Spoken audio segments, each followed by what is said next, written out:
I have learned that even if you are not a master in mathematics or in science, you are still able to grasp the essence and the basic ideas. Hello and welcome to Living Proof, the joint podcast between plus.maths.org and the Isaac Newton Institute for Mathematical Sciences. I'm Rachel Thomas. The person you've just heard is Céline Broeckaert, and she's talking, believe it or not, about quantum physics. Yes, that's that famously difficult theory which celebrates its 100th birthday this year. Céline knows what she's talking about. She isn't a physicist. In fact, she's a Romance languages scholar, a playwright and an author. And she also co-founded something called Film Pact, which uses documentary film as a tool for social change and ecological awareness. But Céline has written a book about quantum physics called Why Nobody Understands Quantum Physics and Everyone Needs to Know Something About It. Céline's written the book together with her husband, and that is Frank Verstraete, who is a physicist. He's the Lee Trapnell Professor of Quantum Physics at the University of Cambridge, and he's one of the leading researchers in the world on quantum physics. He's currently co-organising a research program here at the Isaac Newton Institute called Quantum Field Theory with Boundaries, Impurities and Defects. My colleague Marion Freiberger took the opportunity to talk to both Céline and Frank, and it's really fun seeing those two worlds come together.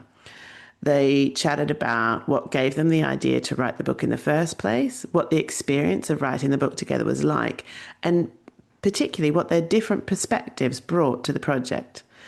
Marianne started out by asking Céline to tell us more about her background.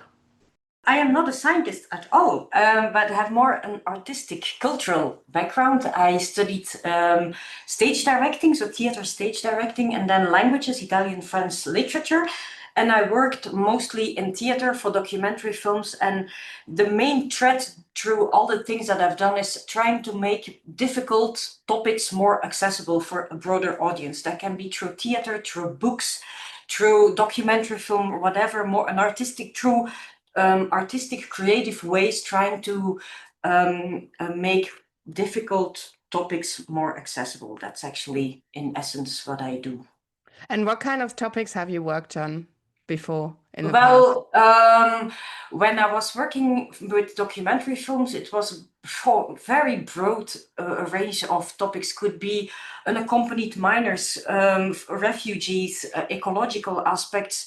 I played for a couple of years a monologue that I have written myself, and I played also myself, that was on intimacy during cancer, because I noticed that there is also a huge taboo on this topic. And by playing it in hospitals, I tried to make people talk about it and to make them feel that, okay, they're not the only ones who are struggling with these issues. And now, yes, then Frank a couple of years ago came with this fantastic, exciting idea to write a book on quantum physics together. So it was, again, another way for me to step out of my comfort zone and to do this together. But I think, yes, the fact that we did it together, I'm actually the target audience. So that made it so interesting, but maybe that's a question for later. Yeah. So Frank, so what's your background? Yes, so I'm a professor of quantum physics, so the Lee Trapnell Professor of Quantum Physics at the University of Cambridge. And I have been working on quantum physics for my whole life. Right. Okay. So now you've written this book together, which is called Why Nobody Understands Quantum Physics. And the entire title is, and everyone should know something about it. Yeah, exactly. So, okay, so tell me, so you two come from these very different backgrounds, even though you say, Céline, that you kind of work in bringing difficult concepts across to people. But how did you come up with the idea to do this book together? Yeah, so in Belgium I got some kind of a prize, and during the speech that I had to give when I received this prize from the Belgian king, actually, I said something about the fact that I did not understand that people would spend an incredible amount of time in reading a book of War and Peace, okay, of Tolstoy, which is extremely complicated. You have to kind of keep track of lists of who is who and all this, but people do this. They find this with pleasure, and that I didn't understand that they would not spend a similar amount of time to learn a little bit about physics, which is in some sense even a greater masterpiece of nature. And that had triggered something with an editor, and they came to me and said, you have to write a book on this. And then this was actually during COVID. I said, how difficult can it be? I have so much time now during COVID. Let me write a book because I understand very well what it's about. And I got completely stuck. So I started writing, and I was extremely excited. I thought what I was doing was fantastic. And then my daughter read this, and she really was really laughing when we said, Papa, this is exactly the opposite of how you should do it. It's completely useless. Nobody will understand anything. And actually, I was telling this story to my wife Céline. At that point, we were not a couple yet, and for one other reason, Céline started asking exactly the right questions. So she started asking like, why are you doing this, and how do you set this up, and all these different questions. And I got actually, I found this fantastic. As a scientist, we are extremely susceptible or sensitive to people that ask good questions. And when people ask good questions, it means that they understand it. That's what we want. No? As a scientist, it's the difficulty in our lives is not to solve questions, it's to ask the right questions. And if an outsider asked the right question, this was exactly what I should have done in the book. That's how we decided actually, and how I asked you to write the book together. And this is also how the whole process went. It's like I basically sketched somehow what I want to say, and the book is really like a story about the quantum physics, like working physicists understand it and want to understand and think what is important, but then completely interpreted by the language of Céline. And this is it's something that was, I completely underestimated this, what a gap there is between understanding something and being able to make it understandable and appealing to a wider public. So can you give me an example of like a kind of question, Céline, that you might have asked that would have been a question that you wouldn't have asked in the same way, Frank, and that somehow helped with this process of elucidating this kind of complex theory? Yeah, I would say so the question is that everything has to be very tangible. Okay, so you must be able to picture it, so to have an image of what is actually going. So we start the book actually somewhere in the beginning of the Age of the Enlightenment, when people started doing experiments with falling objects, very counterintuitive things, that something light and something heavy can fall equally fast. This is something that we all feel this should not be true, but it is true, and this is what Céline was able to make very plastic, so very explicit. These are kind of the paradoxes that you have to try to understand, and that the whole story of quantum physics is very much like this. And this is what Céline was able to do, to make things very tangible. Because quantum physics is a very abstract theory. And that made it also very exciting for me. Well, difficult and exciting at the same time, because I had a lot of material to play with and to try to find the right metaphors to make these very abstract ideas more tangible and more visual. And of course, I had to ask sometimes 100 times the same question for me to more or less understand what Frank was trying to say. And at a certain point, he also said that you have to stop trying to understand it. At a certain point, you just have to accept that you cannot understand it. After the years, they developed a certain intuition for this very difficult. Yeah, as a scientist. As a scientist, yes. And so I had to stop, try to understand everything and just accept this is how it is and try to make it tangible and that's it. But that was quite an exercise of finding the right balance between being clear and between not too abstract and yeah. So it was actually a very long process. So it's not something that we did in a few months. It took actually more than a year in ping-ponging back and forth, and basically like the first chapters, I think we wrote them 3 times. No, so the first time, and then we threw it away everything, and then the second time. So it was, but it was. I think for me it was a wonderful experience to also kind of stand back and think a little bit about why is it what you're doing, or this whole physics. What is now the real impact? What are the really important things? What are the really important concepts that everybody should know? What kind of things in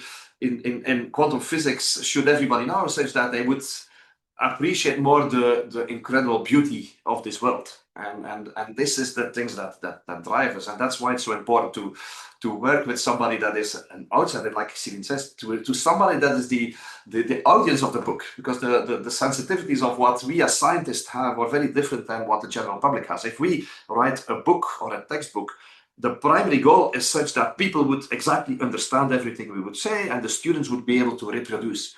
When people read a popular science book, that's not at all the goal to become a scientist. They want to get a feeling, they want to have some intuition, they want to kind of experience a little bit of the beauty, they also want to be surprised. And that's a very different way, that's a very different thing than writing a textbook. Yeah, so on one hand, we wanted the book to be right. Everything that's in it is, of course, theoretically correct, but we also wanted it to be beautiful. That's why I wrote, but these are not translated in the English translation. I wrote all kind of little poems, funny little poems, and I was looking for funny anecdotes about all these main characters, Pauli, Fermi, Bohr, Einstein, whatever, just to stimulate the reader to continue reading. So we even explain it in the beginning. If there are parts that seem too difficult, you can easily switch them and continue a little bit later. But yeah, we didn't want to take, or Frank maybe didn't want to take himself too serious. This is just what it is, but in the first place, it has to be a nice experience to read it. Yeah. So we were. Yeah, sorry. So maybe in connection to this, the image that we had very strongly was based on a book that we both had read a long time ago from Patrick Suskind, and it's a book that is called The Parfum.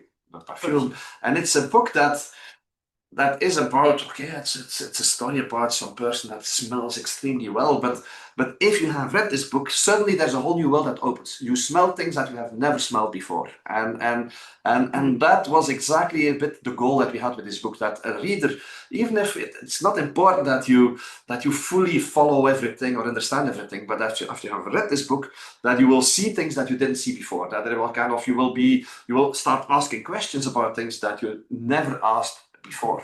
Okay, like very simple things. Why is matter hard? Why, if I push on this table, why is my finger kind of be pushed back? This has nothing to do with forces. It has to do with symmetries. It has to do with something that's called the Pauli exclusion principle, something extremely strange. It has to do with group theory. Before we talked about it, has to do with these things. These things form the basis of all properties of matter, and these are things that very few people know, and I think that these are things that everybody that's interested in how the world works or in the beauty of the world should know these things. Knowing these things makes it only more beautiful. And was there a particular, say, concept that will from quantum mechanics that will kind of stick with you forever, either because it was the hardest or because it was the one that gave you the most insight? Well, yes, the mechanism that gives things color, of course, but also this exclusion principle, the fact that these electrons are turning in orbitals around the nucleus, werking op afstand. Well, the entanglement. The entanglement, that one a measurement on one particle has an immediate effect on an entangled other particle. All these very strange, and Einstein would say these spooky phenomena. And yes, then you have the Bell inequalities. It's I have to say, it's something that I still do not understand, but I more or less I see it very vaguely. I think I understand what it's about, but it's just impossible for me to grasp it. And so when I hear Frank discussing with his colleagues, then it's very hardcore at a very high level. I'm sometimes a little bit jealous, and I wish I could participate, but I just don't have this mathematical brain. But nevertheless, I find it very fascinating that people, through this language of mathematics, they can go so far to the core of how nature works. I found it quite fascinating in the first time that people are able to understand all these things. Yeah, and actually for the basis, because of this very theoretical understanding, they were able to build a complete new technology. All the technology, information technology that we use, like computers and lasers and MRI machines or atomic clocks needed for GPS, these would all be things that are would be completely impossible without a deep understanding of quantum mechanics. So big part of our current industry and technology is completely based on this very basic understanding of quantum mechanics. And the strange thing is, Céline already alluded to this, is that as a scientist, we really don't understand it very well yet. There's still many, many things in quantum physics that are extremely mysterious, that are completely open. And that's, of course, why there's so many researchers. As a researcher, once we understand something, it's not interesting anymore. But quantum mechanics remains so interesting because there's still so few things that we understand about it.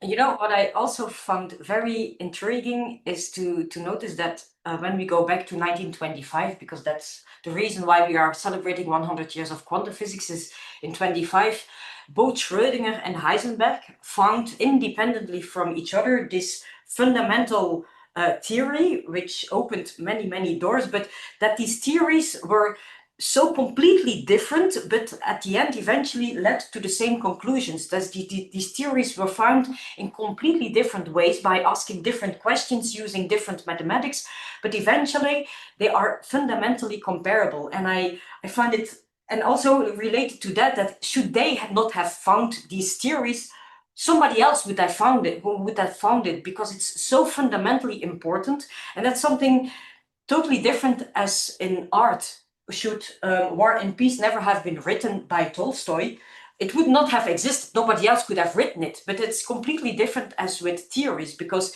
it's wrong or it's right. In art, nothing is wrong or right. It's just a very personal interpretation. But what both worlds have in common, I mean, the artistic world and the more world of physics, is people are, so that's what we have in common, Frank and me, that we both are very creative. If as a scientist you are not creative, you don't have original questions, you don't think out of the box, you will not get into the most interesting part, and that's very. Yeah, it's very intriguing. For me, this was also very surprising how few differences there are in the creative process of doing physics or of writing a book. It's both of it is thinking out of the box, trying to find new ways of describing the same thing. And you try many things, and then suddenly you find something new and something interesting or something beautiful. So this is something that's completely underestimated, I think, for scientists, is that the creativity plays an extremely essential role. And there's a quest for beauty as well, right? There is a quest but it's not just about beauty. It's just you feel it. It feels right. If you find something, you just feel that it's right because there is some inherent beauty in it, in the description of it. And but what I wanted to say is that I've had already many students, and it's extremely difficult to predict who will be the students that will be very good, or who will be the students that will maybe be good but not reach somehow the next level. And it's not because you have had always the best grades at university, at school, that you will be a good researcher. And that's something very confronting for students, is that they typically at the universities, we don't develop enough this aspect that creativity is at the end the most important thing. Okay, that's what I see in all the great researchers. I have many colleagues that are fantastic. All of them have this sense of creativity, of always wanting to explore new things, trying to explain things in another way. This very creative way of looking at things. That's what most, let's say, very successful researchers have in common. And I think it's the same in any work that you do. It doesn't matter whether you are a writer or even a soccer player. It's at the end, it's the creativity that is the basis of everything. And now, so this kind of creativity is something where, something that you have in common in both of what you do normally. Is there also something you've learned from each other? So something new that you have discovered that you weren't aware of before, whether it's about how you do things or the actual things that you do? Yes, I have to say that I found it very useful to take a step back, and ask myself, what is now really what are the defining moments in this whole theory of quantum physics? Because if you're a researcher like me, you're more and more specialized, and at some point you live in a very tiny world and you think this is the most important thing, but then you take a step back and see, no, there's a much bigger picture. The other thing that I found very inspiring is indeed this way of thinking about how can I explain this thing in more tangible ways. Because at the end, I think, well, I'm certainly not the first to say this, and this is also the title of our book, and the first one to really say this was Feynman. Nobody really understands quantum physics, okay, because it's so counterintuitive. It's very, very the principles go very much against everything that we experience in our world. But nevertheless, we understand it because we develop an intuition for it. We understand it because we can connect this with many examples. We say, oh, this and connects to this and this and this. So there's some kind of an intuition that you develop, and that's how we do physics. But especially because of that, it's so important to be able to think in pictures, in terms of metaphors. And that's exactly what I think it's very useful to have these type of collaborations. And Céline, is there something for you that you have learned that you weren't, I mean, apart from the quantum physics that you've learned, is there something about thinking about how you think about the world or how you do something that you've taken away from this? Well, I have learned that even if you are not a master in, or even if you're not good in mathematics or in science, you are still able to grasp the essence and the basic ideas. So you don't mean, of course, it's like in our book, there is still no mathematics. We don't use any formulas, only the very important ones. We wanted to mention them because they are so important.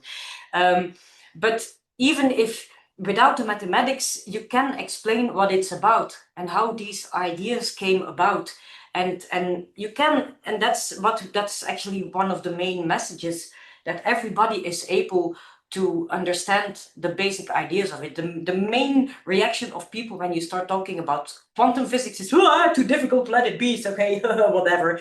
But no, I understand this first reaction because it seems very difficult, but just take some time to do an effort and take your time to discover what it is actually about. And then you will discover that even if it is difficult, there is a very beautiful side in it, and it's really worth it to give it a try. It's the fact that something is difficult. Okay, people are climbing up the Mount Everest. That's also difficult, but at the end, that makes it so. That makes it worth the effort, and so I wouldn't. It's also the book. We hope that the book would be a kind of sort of an ambassador for young people who are still not sure of what they would like to study. That we want to open their eyes and to stimulate them from, look how beautiful this is. You just go for it. Also young girls, because there are so little girls who choose to study science. I don't know why. Yeah, for myself, I know why, because mathematically I'm not strong enough. But women are equally strong and good in science as men. So why wouldn't and it's just a conversation, the dialogue between younger and older generations, between male and female, that makes the debate so interesting. And I was wondering, so now, Frank, you're one of the organizers of this current research program at the INI, which is called Quantum Field Theory with Boundaries, Impurities, and Defects.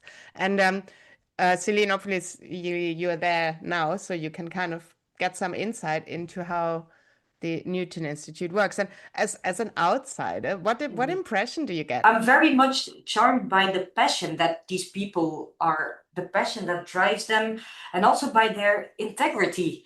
And by the fact that all these people really work together. They have one main objective, is to find together to go to how do you say this, to come to new discoveries, and everybody has to help each other, otherwise you will not get there. While that's different from my artistic point of view. You make a play, you can perfectly do it alone because it's your personal interpretation of something, but in science you have to collaborate and you have to work further on things that had been discovered before you. And I find it very beautiful that you have all these discussions from morning till evening, till in the middle of the night. People are really working together, trying to come to new conclusions, and this relentless search for new discoveries. I found it very, very inspiring. And once again, I'm sometimes so sad that I cannot participate, but nevertheless I can just sit there for hours and listen to them discussing and talking in this language of mathematics. I found it very beautiful and inspiring as well. And are you going to do something else? Are you going to write another book together? Well, not together. Well, maybe together, maybe later on. But now currently I'm actually writing a children's book on the same topic, on quantum physics, because we noticed that maybe for some people the book that we wrote now is maybe a little bit too difficult, and I want to step back and to see how we can make it even more accessible through an adventure book, through really from the age of 12, a book for all ages, but really trying to explain in a very playful way the essential things. And then afterwards, maybe something on quantum cryptography or something, things that are really very important in this current time. Yes, and then we will see. One thing leads to another. That makes it so nice. That's life.